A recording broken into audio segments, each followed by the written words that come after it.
హెచ్చరిస్తున్నాడు. దేవుడు అనేక రకాలుగా మాట్లాడుతుంటాడు. ఆమేన్, హల్లెలూయా. మొన్న ఒక ఇన్సిడెంట్ జరిగింది. నేను ఒక ప్రాంతంలో ఉన్నాను. ఆ ప్రాంతంలో ఉన్నప్పుడు మన ప్రాంతం వాళ్ళు కూడా అక్కడే ఉన్నారు. అయితే వాళ్ళు చదువుకుంటున్నారు అక్కడే. నేనేం చేశానంటే వాళ్ళు మనం ఇంత దూరం పోయాం కదా, వాళ్ళని తీసుకొని అట్లా పోదామని చెప్పి వాళ్ళని తీసుకొని మేము వెళ్ళాం. నేను పాస్టర్ వల్ల కలిసి అట్లా పక్కకు వెళ్ళాం వేరే దగ్గరికి.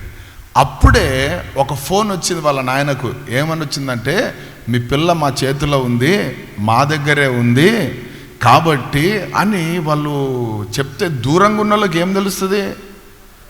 కిడ్నాప్ చేసినాము, మాతోనే ఉంది మీ అమ్మాయి, మేము అమ్మాయిని పాడు చేయాలంటున్నాం, అది దాన్ని ఏవో చెప్తే వాళ్ళ నాయనకు అర్థం కాక కన్నీరు మున్నీరు అయిపోయి ఇంక ఏమి కాలు చేతులు ఆడక ఏం చేయాలో అర్థం కాని పరిస్థితిలో ఉంటే ఆ ఫోన్ అట్లా కట్ చేసేయడం లేదో నేను ఫోన్ చేశాను అప్పుడే.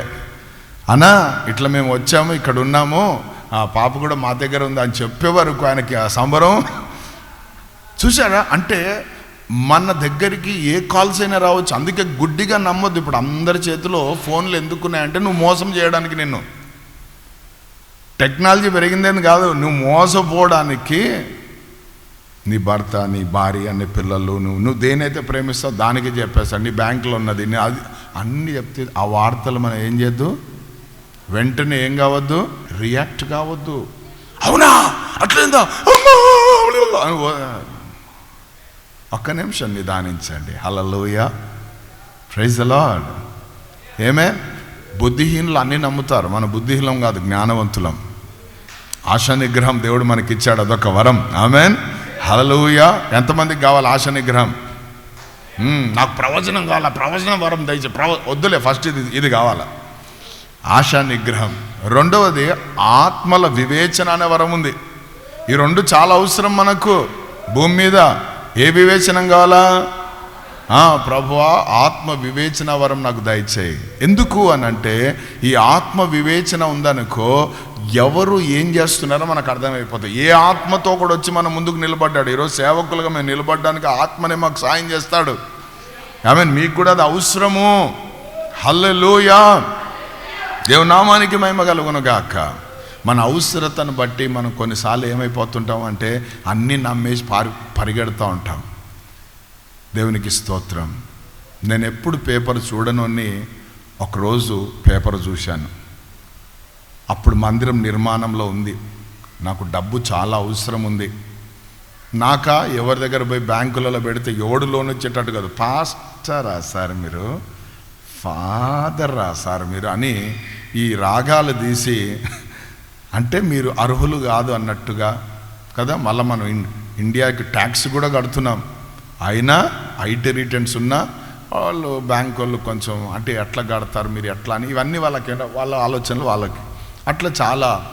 కానీ ఇప్పుడు నాకు అవసరత ఉంది, నా అక్కర తీర్చబడాలి, దానికి ఏది చేయాలని చూస్తుంటే ఒకరోజు పేపర్లో యాడ్ పడింది, లోను ఏ డాక్యుమెంట్లు లేకుండా లోన్లు ఇస్తారని.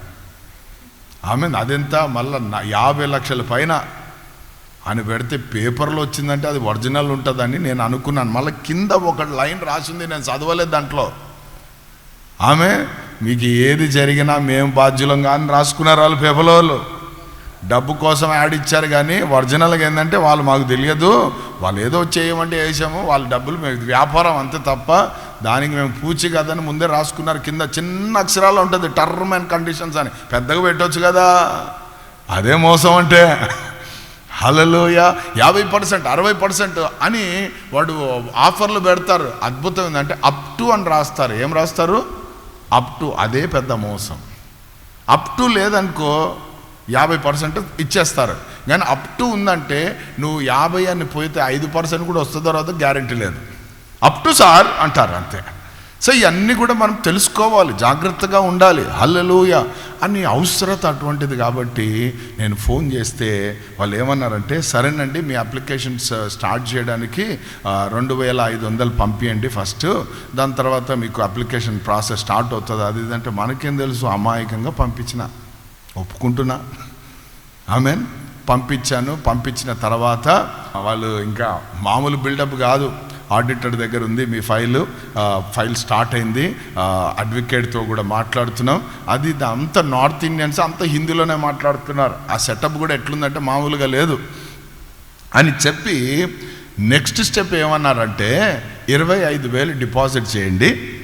2005 నుంచి ఎక్కడ పోయింది ఇప్పుడు, 25,000కి డిపాజిట్ చేయండి, వెంటనే మీరు కోరుకున్న అమౌంట్, మీరు 50 లక్షలు అంటున్నారు కదా, వెంటనే మేము శాంక్షన్ చేసేస్తాము, ఆల్రెడీ అయిపోయింది, ఇంకా మీరు జస్ట్ అది పంపించడమే, దాని తర్వాత వెంటనే అని అన్నారు. అక్కడ నేను ఆగినాను, కొంచెం ఆవేశం ఉంటే పోయేదేమో కానీ అక్కడ ఎందుకు ఆలోచించి ఎక్కడ ఇది ఆఫీస్ ఎక్కడ, దీని ప్రాఫీస్ అంటే చూస్తే ఢిల్లీ అడ్రస్ ఉంది, అదంతా కూడా ఢిల్లీ అడ్రస్ ఉంటే వెంటనే నాకు గుర్తుకొచ్చాడు మా ఫ్రెండ్, ఢిల్లీలో ఉంటాడు వాడి తమ్ముడు అక్కడే ఉంటాడు, వాడికి ఫోన్ చేశాను, వరే కొంచెం చూడరా మామ అని చెప్పాను. చెప్తే చూస్తా లేరా ఆఫీస్ ఉందేమో చూస్తా, ఒకవేళ ఆఫీస్ ఉంది దానికి అంత కరెక్ట్గా ఉందంటే నేను అమౌంట్ పంపిస్తాను అన్న ఆలోచనలో నేను ఉన్నాను, ఎందుకంటే అవసరత అటువంటిది, పని జరగాల అని చెప్పి ఏం చేశానంటే ఆ సమయంలో వాడిని పోయి పంపించి చూసి రాపోరా అంటే, అక్కడ పోతే అక్కడ పెద్ద యూనివర్సిటీ ఉంది కానీ ఆఫీస్ లేదంట, ఆఫీస్ లేదు అన్న. అదే పనిగా 30 కిలోమీటర్లు పోయినానన్న బండిలో నేను పోయి ఆ వీధి ఊరు అంతా జల్లించి అంతా తిరిగి వచ్చాను. నేను అక్కడ ఫోన్ చేశాను, ఆఫీస్కి కిదర్ హై అంటే వాడు మాట్లాడాడు, కట్ చేసినాడు, మళ్ళీ ఫోన్ చేస్తుంటే ఫోనే ఎత్తలేదా నాన్నగారు. అప్పుడు అర్థమైంది నాకు ఇది 420 అని, ఆమె మోసం చేయడానికి మోసపోయే పరిస్థితుల్లో ఉన్నానని అర్థమైపోయి నేను ఇక జాగ్రత్త పడ్డాను. వాడు మళ్ళీ ఫోన్ చేశాడు, ఏం సార్ మీకు అవసరం ఉందా లేదా చెప్పండి అన్నాడు. నేను అన్నాను, నాకు అవసరం చాలా ఉంది బ్రదర్, కాకపోతే ఒక మాట, ఇప్పుడు నాకు క్యాష్ ఎట్లా పంపిస్తారో అని అన్నాను. మావాడు వచ్చి ఇస్తాడట, ఢిల్లీ నుంచి వాడు వస్తాడట ఇక్కడికి ఇవ్వడానికి అనే ఒక మాట. రెండో మాట నేనేమన్నాను తెలుసా, సర్లేండి ఒక పని చేస్తాను, ఆ 50 లక్షలలో 25,000 నువ్వు కట్ చేసుకొని నాకు ఇయ్యి అన్నాను. అట్లా నువ్వు వేస్తేనే రిలీజ్, లేదు ఇప్పుడు లేక కదా లోన్ దగ్గరికి వచ్చింది, ఉంటే నేను ఎందుకు వస్తాను, లేక కదా లోన్ దగ్గరికి వచ్చింది, కాబట్టి అది 50లో కట్ చేసుకొని మిగతా అది పంపి అంటే వాడు ఫోన్ ఎత్తలేంగా. అట్లా దేవుడు ఏం చేశాడు, తప్పించాడు. దేవునికి స్తోత్రం, హల్లెలూయా. కాబట్టి ఇటువంటివన్నీ కూడా ఇవి దురాత్మలు. చాలామంది రోజు దాంట్లో పడి ఏమవుతున్నారు తెలుసా, భయంకరమైన పరిస్థితులకు వెళ్ళిపోతున్నారు. 1 కొరింథీ 3:18 ఎవడును తన్ను తాను మోసపరచుకొనకూడదు. ఆమేన్. ఎవడు కూడా మొట్టమొదటిగా చక్కటి మాటలతో మోసపోతాం, రెండవదిగా వ్యర్థమైన మాటలతో మోసపోతాం, మూడవదిగా తన్ను తానే మోసపోతాం.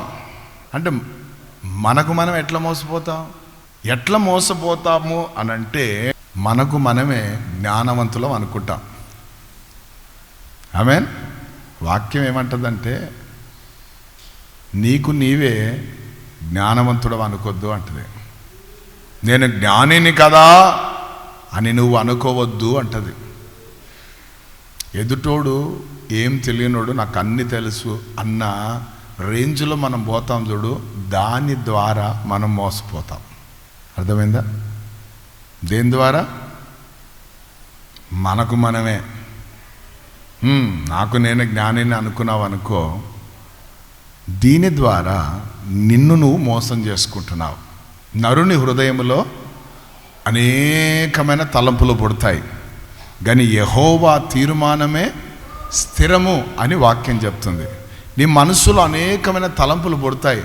పుడుతున్నప్పుడు ప్రతి తలంపును మనం ఫాలో కావడానికి వీల్లేదు. ఆమేన్. ఆ వస్తున్న ప్రతి థాట్ అది వాక్యానుసారమైందా కాదా, దేవుని యొద్ద నుండి వస్తుందా, లేకపోతే మన శరీరములో నుండి వచ్చిందా, లేకపోతే మన మనసులో నుండే పుట్టిందా, లేకపోతే పరిస్థితుల ప్రభావాన్ని బట్టి మన మనసు మారుతుందా, ఇవన్నీ గమనించాల. మనం మోసానికి తావు మనము ఇవ్వద్దు. అందుకే ప్రతిదీ కూడా దైవ చిత్తానికి ఏం కావాలా, అప్పజెప్పుకోవాలి. చెప్పండి, యేసయ్యా ఈ 2025 ఈ సంవత్సరం అంతా నేను, నా కుటుంబం, నా సంఘం మీకు అప్పచెప్పుకుంటున్నామయ్యా. ఈ సంవత్సరం మీకు అప్పచెప్తున్నామయ్యా. ఈ సంవత్సరం మీకు అప్పచెప్తామయ్యా. ఈ సంవత్సరం మీకు అప్పచెప్తామయ్యా. ఈ ప్రార్థన ఎప్పుడు ఉండాలి? ఆయన అధికారం కిందనే పోతుండాలి మనం. హల్లెలూయా. నాకు ఇట్లా అనిపించిందన్నా, నాకు ఇట్లా అనిపించింది, నాకు ఇట్లా అనిపించిందే ప్రమాదం. అది అనిపించినది వాక్యానుసారమైందా కాదని ఒక నిమిషం ఆగి చూసుకోవాలి. హల్లెలూయా. దాని తర్వాత నువ్వు పోతే ఏ ప్రాబ్లమ్స్ ఉండవు. ఆమేన్. దేవునికి స్తోత్రం. కాబట్టి తన్ను తానే మోసపరుచుకునే వాళ్ళు ఉంటారు. ఆమేన్. ఎట్లా? ఉదాహరణ, ఉదయాన్నే లేస్తూనే బైబిల్ చదువుకోవాలి, ప్రార్థన చేసుకోవాలి. ఉదయాన్నే లేస్తూనే నీకు ఆలోచన రాకుండా అట్లా కొంచెం వాకింగ్ పోయేద్దాం, రన్నింగ్ పోయేద్దాం, మళ్ళా వచ్చినాక అన్న ఆలోచన వచ్చిందనుకో, దాన్ని నువ్వు పాటించొద్దు. ఎందుకు? అట్లా బజారుకు పోయి కూరగాయలు తీసుకొని వద్దాం, దినమంతా ఇంట్లోనే ఉంటాం కదా, సో అట్లా పోయి ఆ మార్కెట్ పోయి అవి చేసుకొని ఇవి చేసుకొని వద్దాం, వచ్చిన తర్వాత పాటించొద్దు. ఎందుకు అనంటే వాక్యం ఏం చెప్తుంది? మత్తయి 6:33లో మొదట నా రాజ్యాన్ని, నీతిని మీరు వెతకండి, అప్పుడు అన్నీ కూడా మీకు. ఆ మొదట అన్న మాట అనండి అందరు కూడా. సో ఫస్ట్ మనం ఎప్పుడు మనం గుర్తుపెట్టుకోవాలి, మొదట మనం రాజ్యాన్ని, నీతిని ఎతకాలరా బాబు. ఫస్ట్ దేవుని ప్రార్థన, వాక్యం, దీని తర్వాతనే అని అనుకున్నాం అనుకో, నువ్వు మోసంలో నుంచి తప్పించబడతావు. హల్లెలూయా. సరేలే నేను కొద్దిసేపు అయినాక చదువుకుంటానులే అని వాయిదా వేసినాం అనుకో, గ్యారంటీగా 100% కావాలంటే నేను బాండ్ రాసిస్తాను, ఆ రోజు నువ్వు బైబిల్ చదవు, ఆ రోజు అసలు నువ్వు ప్రార్థనే చేయవు. ఎందుకు? ఆ టైం వెళ్ళిపోయి ఉంటుంది, టైం దొరకదు. ప్రాక్టికల్గా అనుభవపూర్వకంగా చెప్తున్నాను ఇది. నేను ఎన్నోసార్లు నా జీవితంలో ఫెయిల్ అయిపోయినాను దాంట్లో.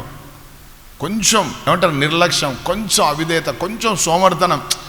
రాత్రి లేటుగా పండుకున్నాను కదా ప్రభు, నీ పనే కదా ప్రభు చేసింది అంటే 4కే లేపుతావు ఏంది నేను, కొంచెంసేపు పండుకుంటాను నేను, మళ్ళీ పొద్దున్నే నేను 5:30కి లేస్తాను నేను, లేదు తప్పకుండా నేను అని చెప్పి 8:30కి లేచిన రోజులు కూడా ఉన్నాయి. అవును. హల్లెలూయా. లేదు ప్రభా ఈరోజు రాత్రి నేను పడుకునే ముందు గంట సేపు నీతో గడుపుతాను ప్రభా అని చెప్పి 9కే పడుకున్న రోజులు ఉన్నాయి. ఆ ప్రార్థన దగ్గర రాగానే ఆవలింతలు నిద్రలు మామూలుగా ఉండవు. ఎందుకు? మనకు మనం మోసం చేసుకుంటున్నాం. దేవుడు వెక్కిరింపబడ్డాడని దేవుని వాక్యం చెప్తుంది. ఆయన పని ఆయన చేస్తుంటాడు, మన పని మనం చేయాలి. 4కు లేపాలని ఆయనే లేపుతాడు, 5కు ఆయనే లేపుతాడు. అలారంలు చిన్నపిల్లలు, LKG పిల్లలు అలారాల పైన ఉంటారు, మనము ఆత్మ పైన పోతూ ఉంటాం. ఆత్మ దేవుడు ఎప్పుడు మెలకు వస్తే అది ఆయన టైం అని మనం తెలుసుకోవాలి. దేవునికి స్తోత్రం. హలో బ్రదర్, సార్ పిలుస్తున్నాడు. Hello sister, sir. Hello sister, sir పిలుస్తున్నాడు. హలో బ్రదర్, సార్ అంటే అది నీ టైం. నువ్వు పొద్దున్నే నీకు 3 గంటలకు మెలకు వచ్చింది అనుకోండి, సార్ పిలుస్తున్నాడు పైన. 4 గంటలకు మెలకు వచ్చింది అనుకోండి, నీ సమయం అప్పుడు వచ్చింది, పిలుస్తున్నాడు ఆయన. హల్లెలూయా. అసలు ఇక రాత్రంతా నిద్రే రాకుండా ఉందనుకో, అర్థం ఏంటంటే రాత్రంతా ఆ సార్ నీతో మాట్లాడాలని ఇష్టపడుతున్నాడు, ఆయన సన్నిధిలో కూర్చోాలని ఇష్టపడుతున్నాడు. హల్లెలూయా. ఆమేన్. దేవునికి స్తోత్రం. అది సెన్స్ చేస్తుండాలి. అందుకే మనకు మనం ఏం కావద్దు, నిన్ను నీవేం చేసుకోవద్దు, మోసం చేసుకోవద్దు. హల్లెలూయా. హల్లెలూయా. దాని తర్వాత చూడండి మత్తయి సువార్త 24:11.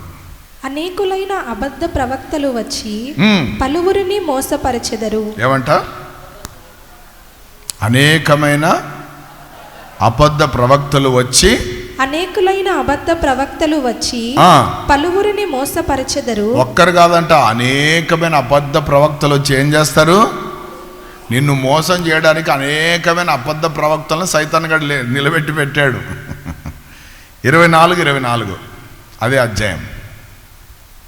అబద్ధపు క్రీస్తులను అబద్ధపు ప్రవక్తలను వచ్చి సాధ్యమైతే ఏర్పరచబడిన వారిని సహితము మోసపరచుటకై గొప్ప సూచక క్రియలను మహత్ కార్యములను కనబరచెదరు. చూసారా?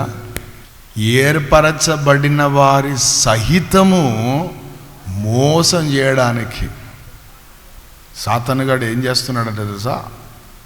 గొప్ప సూచక క్రియలు, మహత్ కార్యాలు, అంటే ఈ అద్భుతాలన్నీ చూపించి మనుషుల్ని ఏం చేస్తున్నారు? సో నేను అంటాను, అద్భుతం పైన కాదు, ఆశ్చర్య కార్యం పైన కాదు, క్రీస్తు వాక్యము పైన మన ఇల్లు కట్టబడాలి. హల్లెలూయా. అందుకే ఎక్కువ సమయం వాక్యానికి మేము ఇస్తుంటున్నాం. కారణం ఏంటంటే చాలామంది ఒక గాలి వస్తే కొట్టుకొని వెళ్ళిపోయే ఇండ్లులాగా కనబడుతున్నాయి. కారణం ఏంటంటే వాళ్ళు ఇవి చేస్తున్నారన్నమాట. నన్ను కూడా చాలామంది అన్నారు, అన్న అట్లా ఇట్లా అన్న కదా, అందరికి నూనె, అందరికి తేనె, అందరికి కర్చీఫ్, అందరికీ అది. ఫస్ట్ వాక్యం. పక్కన వాళ్ళు ఇట్లా చేస్తున్నారు, వాళ్ళు ఇట్లా చేస్తున్నారు, వీళ్ళు ఇట్లా చేస్తున్నారు, మనకు అవసరం లే. పరిశుద్ధాత్ముడు మనతో ఏం చెప్తున్నాడు అది చేయాలా. దేవునికి స్తోత్రం. అది చేయడానికి పిలిచాడు. పక్కన వాళ్ళు చేస్తే చూసి నేర్చుకొని చేయరా అని పిలవలేదైనా. దేవునికి స్తోత్రం. హల్లెలూయా, హల్లెలూయా. వాక్యములో ఉన్నది ఉన్నట్టు చెయ్యమని. Praise the lord. Amen. Hallelujah. అబద్ధ ప్రవక్తలను ఎట్లా కనుక్కోవడం ఒక వాక్యం చూపిస్తా. ప్రేమ కలిగి ఉండుటకు ప్రయాసపడుడి, ఆత్మ సంబంధమైన వరములను ఆసక్తితో ఆపేక్షించుడి, విశేషముగా మీరు ప్రవచన వరమును ఆపేక్షించుడి. ఎందుకనగా భాషతో మాటలాడువారు మనుష్యులతో కాదు దేవునితో మాటలాడుచున్నాడు. మనుష్యుడెవడును గ్రహింపడు గాని వాడు ఆత్మ వలన మర్మములను పలుకుచున్నాడు. క్షేమాభివృద్ధియు హెచ్చరికయు ఆదరణయు కలుగుటకు ప్రవచించువాడు మనుషులతో మాటలాడుచున్నాడు. Praise the lord. ప్రవచనము అనేది దేంతో ముడిపడి ఉంటుందంటే, ఒకటి క్షేమాభివృద్ధి, రెండవది హెచ్చరిక, మూడవది ఆదరణ. ఈ ప్రవచనంలో ఈ మూడు పని చేస్తూ ఉంటాయి. ఒకటి క్షేమము ప్లస్ అభివృద్ధి. క్షేమాభివృద్ధి ఉంటుంది. రెండవదిగా ఏముంటుంది? హెచ్చరిక ఉంటుంది. మూడవదిగా ఆదరణ ఉంటుంది. దేవునికి స్తోత్రం. ఈ మూడు ఒకరు ప్రవచిస్తున్నప్పుడు ఈ మూడు వాటిలో కనబడాలి. దేవునికి స్తోత్రం. హల్లెలూయా. నువ్వు ఇది చేయకపోతే నాశనం అయిపోతావు, నీకు అదొస్తుంది, ఇదొస్తుంది, అయిపోయింది అని కొంతమంది భయపించే యొక్క ప్రవచనాలు మాట్లాడడం ప్రారంభిస్తారు. హల్లెలూయా.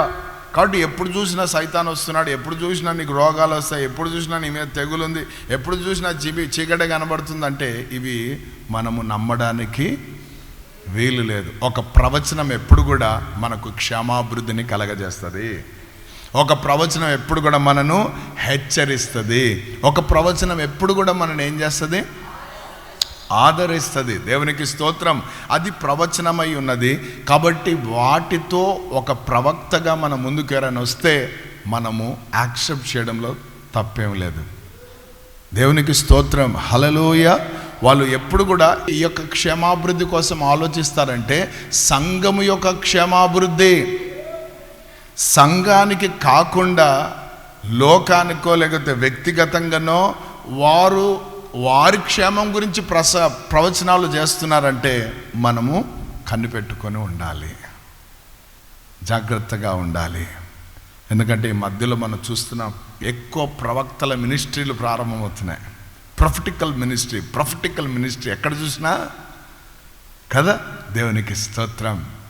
కాబట్టి ఈ విషయంలో మనం మెలకోగలిగి ఉండాలి. కొన్నిసార్లు మోసపోతుంటాం. హల్లెలూయా. ఆత్మలు పని చేస్తున్నాయి భూమిపైన, వాటితో మనము మోసాలు తగ్గవు. నానా మోసాలు ఆపేయనా, మోసాలు లేకుండా ఫస్ట్ నుండి ఉంది అది. ఆ మోసంతో ఉంది. ఏసే రెండో రాకడలనే ముగింపబడతాయి మోసాలన్నీ. అప్పటి వరకు మోసపోకుండా మనను మనం ఏం చేయాలా? జాగ్రత్తగా చూసుకోవాలి. దేవునామానికి మహిమ కలుగును గాక. హల్లెలూయా. ఆమెన్. సాతాను కుయుక్తితో మోసం చేస్తాడు, వానికి శక్తి లేదు. ఆమెన్. కుయుక్తి ఉంది. 2 కొరింథీ 11:3 చూస్తాం. వాడు కుయుక్తితో వాడు ఏం చేస్తాడు? మోసం చేస్తాడు. కాబట్టి మనం జాగ్రత్తగా మన బ్రతుకులను మనం బ్రతుకుదాం. దేవునికి స్తోత్రం. హల్లెలూయా, హల్లెలూయా. నంబర్ 1, చక్కని మాటలతో వాడు మోసం చేస్తాడు. నంబర్ 2, వ్యర్థమైన మాటలతో వాడు మనం మోసం చేస్తాడు. నంబర్ 3, తాను అంటే మనకు మనమే మోసం చేసుకుంటాం, జాగ్రత్త. నంబర్ 4, అబద్ధ ప్రవక్తల చేత, అబద్ధ ప్రవక్తల ప్రవచనాల ద్వారా మోసపరుస్తాడు వాడు.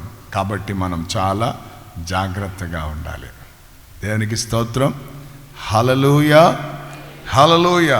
మరి ఈ సందేశం ప్రభు ఎందు నిమిత్తం మనకు అందించాడో మనకు తెలియదు. సెల్ ఫోన్లో అదే వస్తుంది, చర్చ్లో కూడా అదే చెప్తున్నాడు దేవుడు. సో మనకు మనం ఏం చేద్దాము?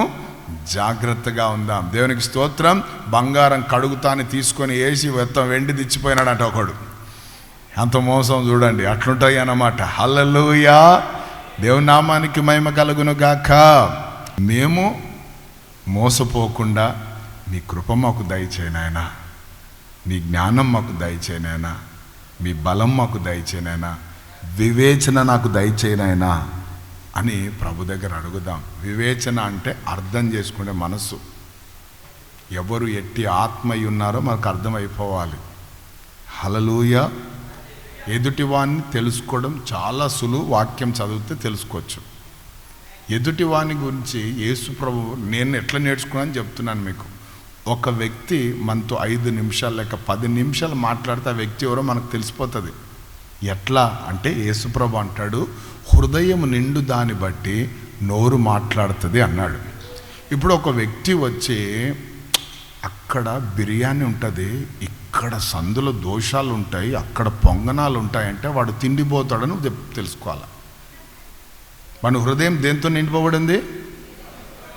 అక్కడన్నా చీరలు ఉంటాయి, అమ్మా అక్క అబ్బాబ్బా చుడిదార్లు అబ్బబ్బా అంటే ఈడు ఎవడు బట్టలు పిచ్చి అని తెలుసుకోవాలి. ఆమెన్.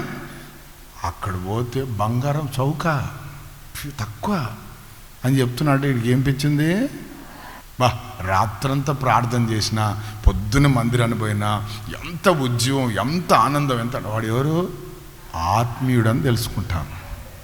హల్లెలూయా. ఇప్పుడు నువ్వు ఏం మాట్లాడుతున్నావు నీకు తెలిసిపోతుంది.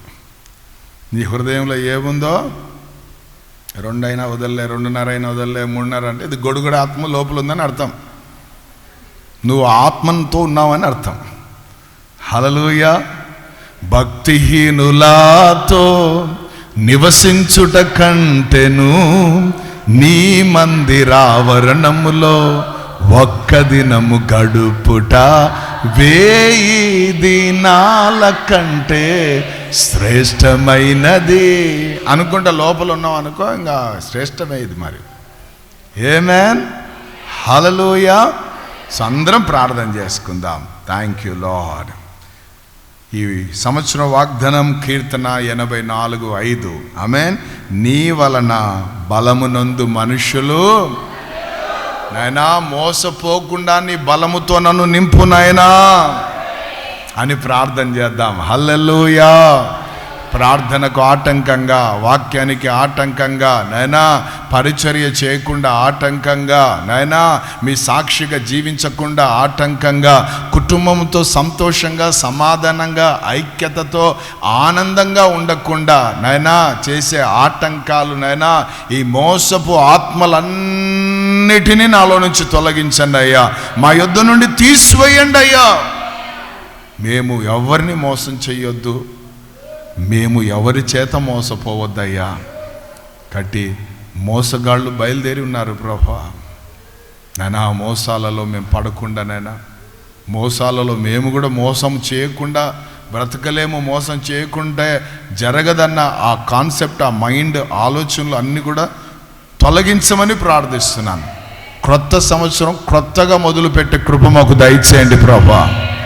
నాయనా న్యూ ఇయర్ ప్రభా, మేము న్యూ కావడానికి, ఇయర్ న్యూ కాదు కానీ మేము న్యూగా మార్చబడ్డానికి మీ కృప మాకు దయచేయండి ప్రభా. నాయనా నూతన సృష్టిగా మేము బ్రతకాలి ప్రభా. నాయనా అవ్వను మోసం చేసినోడు ఈరోజు భూమి పైన తిరుగుతున్నాడు ఇంకా నాయనా. వాడు ఇంకా బంధించబడలేదు కాబట్టి మేము జాగ్రత్తగా మెలకువగలిగినైనా వాడికి మేము చోటు ఇవ్వకుండా మమ్మల్ని మేము భద్రపరచుకునే కృప మాకు దయచేయి నైనా. యేసయ్య విత్తబడిన వాక్యము నైనా మా అందరి హృదయాలలో నీరు కట్టి ఫలింపచేయండి. ముఖ్యంగా నైనా ఆదాము మోసపోలేదు కానీ హవ్వ మోసపోయిందని, హవ్వను మోసం చేశాడని నైనా పౌలు గారు చెప్పిన రీతిగా ప్రభా ఈరోజు నైనా స్త్రీలకు ఒక భాగ్యం ఇచ్చారు, కట్టే భాగ్యం ప్రభా జ్ఞానముతో కడతారని మీ వాక్యం సెలవిస్తుంది. ఆ జ్ఞానమునైనా మోసం చేయడానికి, బుద్ధిహీనంగా ప్రవర్తించడానికి నైనా మూడులుగా ఉండి తండ్రి గూడబెడుక్కోవడానికి వాడు పన్నాంగాలు పంతుంటాడు. కాబట్టి ఎవ్వరు ఏ స్త్రీ కూడా మోసపోకుండా, ఎవ్వరు కూడా మోసానికి తావివ్వకుండా మీ కృప దయచేయమని ప్రార్థిస్తున్నానయ్యా.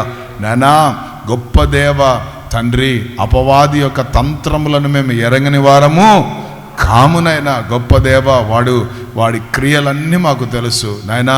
మీరు మాకు అధికారం ఇచ్చారు, శత్రు బలమంతటి మీద అధికారం ఇచ్చారు నాయనా. అధికారమును నైనా మేము వాడడానికి మీ కృప దయచేయండి ప్రభా. ఎక్కడికి వెళ్ళినా, ఎవరితో మాట్లాడుతున్నా, ఏ రీతిగా ప్రవర్తిస్తున్నా ప్రతి ఒక్క ఆత్మను కనిపెట్టుకునే కృప మాకు దయచేయండి నాయనా.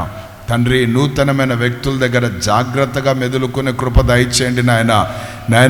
ప్రయాణాల్లో నాయనా నడుచుకుంటూ నాయనా మా ఇరుగు పొరుగున కొత్తగా ఎవరైతే మాకు తెలియని వారు ఎవరైతే మాతో పరిచయం చేసుకోవాలని వస్తుంటారో వారు ఎటువంటి ఆత్మ కలిగిన వారు మాకు బయలుపరచండి అయ్యా. మందిరానికి కూడా చాలామంది వస్తుంటారు ప్రభా నాయనా. దాంట్లో ఏ రకమైన వాళ్ళు మా పక్కన కూర్చున్నారో మేము అర్థం చేసుకోవాలి ప్రభా. కాబట్టి ప్రతి దాంట్లో మేము జాగ్రత్తగా మెదుకొలకై కృప మాకు దయచేయండి నాయనా. అపవాదికి అసలు ఛాన్స్ ఇవ్వడానికి వీలు లేదు ప్రభా ఈ సంవత్సరం నాయనా. జయించిన వారికి నాయనా గొప్ప దేవ నాయనా మీరు ఫలమునిస్తానని సెలవిచ్చిన దేవుడు నాయనా. గొప్ప దేవ మీకు వందనాలు. జయ జీవితాలతో మేము బ్రతకాలి తండ్రి నాయనా. మీకే వందనాలయ్యా నాయనా. నేను కానీ మేము కానీ ఇంతవరకు నాయనా ఏ విషయాల్లో మోసంగా ప్రవర్తించామో, ఏ విషయాల్లో మోసం చేశామో ప్రభా నాయనా అవి రిపీట్ కావడానికి వీలు లేదు ప్రభా. అవి కనబడడానికి వీలు లేదు నాయనా. మీ రక్తంతో కడగమని ప్రార్థిస్తున్నాను నాయనా. గొప్ప దేవ తీర్మానాలు తీసుకున్నాం నాయనా. నేను చేస్తాను, నేను సాగుతాను, నేను ఉంటాను అని నాయనా ఆ తీర్మానాలకు దూరం అయిపోయినామేమో నాయనా. మిమ్మల్ని మోసం చేశాము తండ్రి నాయనా. మీరు వెక్కిరింపబడరు, అయినప్పటికీ దానికి మేము ప్రతిఫలం పొందుకుంటాం. కాబట్టి దాని విషయంలో జాగ్రత్తగా ఉండే కృప దయచేయండి. మా మాటలతో మోసాలు జరుగుతాయి నాయనా. కాబట్టి ఆ మాటల విషయంలో మేము జాగ్రత్తగా ఉండే కృప దయచేయండి నాయనా. విస్తారమైన మాటల దోషం ఉంటుంది కాబట్టి జాగ్రత్తగా ఉండే కృప దయచేయండి. మేము వింటున్నవి ఏం వింటున్నామో అవి వినే విషయంలో కూడా జాగ్రత్తగా ఉండాలి. ఎందుకంటే క్రీస్తును గురించి మేము వినాలని వాక్యం సెలవిస్తుంది. ఎప్పుడైతే క్రీస్తుని గురించి వింటామో మాలో విశ్వాసం పెరుగుతుందని మీ వాక్యం సెలవిస్తుంది. కాబట్టి మీ కృప మాకు దయచేయమని ప్రార్థిస్తున్నాను అయ్యా నాయనా. మీకే వందనాలు నాయనా. విత్తబడిన మాటలు మా అందరి హృదయాల్లో నూరంతలుగా ఫలింపజేయండి అయ్యా. అబద్ధ ప్రవక్తలతో కూడా మేము జాగ్రత్తగా ఉండే కృప మాకు దయచేయండి ప్రభా నాయనా. క్షేమాభివృద్ధిని నాయనా సంఘానికి క్షేమాభివృద్ధి కలగజేయని ఏ ప్రవచనాలను మేము నమ్మడానికి వీలు లేదు నాయనా. హెచ్చరించకుండా వచ్చే ఏ ప్రవచనాలను మేము నమ్మకుండా నాయన మీ కృప మాకు దయచేయండి అయ్యా. నేను ఆదరించని ఏ ప్రవచనాలు కూడా నేను మా దగ్గరికి వచ్చినా మేము జాగ్రత్తగా ఉండే కృప మాకు దయచేయండి నాయన. యేసయ్యా మీకే వందనాలు. వేషాలు వేసుకొని వస్తున్నారు ప్రభా నాయనా, క్రీస్తులాగా కనబడుతున్నారు ప్రభా నాయనా. జాగ్రత్తగా మెదులుకునే కృప మాకు దయచేయమని ప్రార్థిస్తున్నాను ప్రభా. మీకే వందనాలు స్తోత్రాలు నాయనా. ఇంకా పెరుగుతుంది మోసం ప్రభా నాయనా. అక్రమం ఇంకా విస్తరిస్తుంది ప్రభా నాయనా. కాబట్టి మేము జాగ్రత్తగా మెదులుకునే కృప మా అందరికీ దయచేయమని, విత్తబడిన మాటలు మా అందరి హృదయాలలో నీరు కట్టి మీరు ఫలింపజేయండి. మీకే స్తుతి, మీకే ఘనత, మీకే మహిమ ప్రభావాలు చెల్లిస్తూ యేసు క్రీస్తు నామములో ప్రార్థిస్తూ వేడుకుంటున్నాం మా పరలోకపు తండ్రి. ఆమేన్.